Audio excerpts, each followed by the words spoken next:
80,000 Jolani लड़ाकों का double हमला, नेतन्याहू पर गिरा जुलानी बम। सीरिया में पुतिन का राजफाश, नेतन्याहू को भारी पड़ेगी ये जंग। ये तमाम सवालों का जवाब, नमस्कार, मैं हूं आपके साथ मनोराज सक्सेना। आज वीडियो में हम आपको देने वाले हैं। तो रूस और ईरान को पहले ही सीरिया से भगा चुके कमांडर जुलानी का अगला टारगेट अब इजराइल है।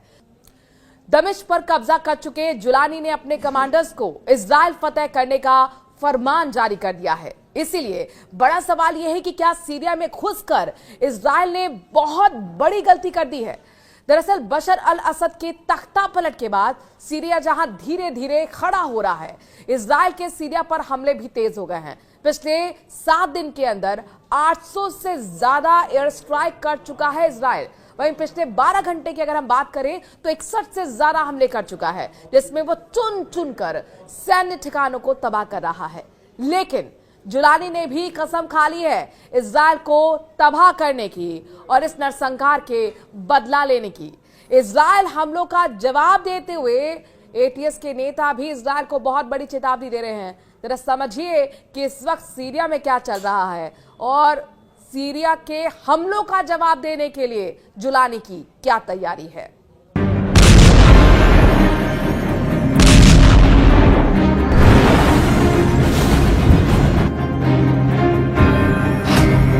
कमांडर जुलानी इजराइल पर बरसाएगा बम।